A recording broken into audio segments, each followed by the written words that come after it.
রাজীব হোসেন প্রশ্ন করেছেন, আসসালামু আলাইকুম রহমতুল্লাহ। হুজুর, রাগ উঠলে নিয়ন্ত্রণ করতে পারি না, রাগ নিয়ন্ত্রণ করার উপায় কি? হ্যাঁ, রাগ উঠতে পারে। রাগ নিয়ন্ত্রণ করলে আপনি যখন দাঁড়িয়ে আছেন, খুব গোসা উঠে গেছে, তখন শরীয়তের ফয়সালা হচ্ছে, রাসূল পাক সাল্লাল্লাহু আলাইহি হাদিসে পাকও বলেছেন যে তোমরা তখন বসে যাওয়া, যেখানে আছেন সেখানে বসে যাও। বসে গেলে কিছুটা রাগ প্রশমিত হবে। তো রাগ বসে যাবার পরেও যদি আপনার রাগ প্রশমিত না হয়, খুব উত্তেজনায় আছেন আপনি, পাইলে তার একেবারে শেষ করে ফেলবেন, তখন রাসূল পাক সাল্লাল্লাহু আলাইহি ওয়াসাল্লাম বলেছেন তাকে দুই একজন জোর করে ধরে শোয়াই দিবে। শুয়ে গেলে কিন্তু আস্তে আস্তে আপনার শিরা উপশিরায় যে রাগের ধমনী, সেটা কিন্তু আস্তে আস্তে কোল্ড হয়ে যাবে, ঠান্ডা হয়ে যাবে। এরপরেও যদি আপনার রাগ না থামে, তাহলে আপনি গিয়ে অজু করবেন।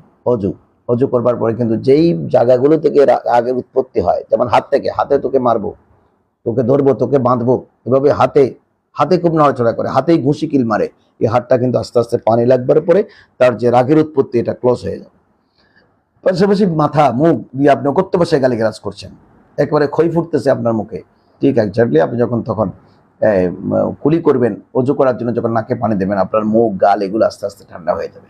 তারপরে পায়ে হেঁটে আপনি রাগ দেখাবেন, লাফ দিয়ে তাকে মারবেন, যখন অজু করে পা ধুয়ে ফেলবেন, পায়ের সে উত্তেজনা কমে যাবে। রসুল বলেছেন তাকে অজু করাইয়া দেবা। অজু করার পরেও যদি তার রাগ না থামে, তখন তাকে তার গায়ের মধ্যে পানি ঢালি দিতে হবে।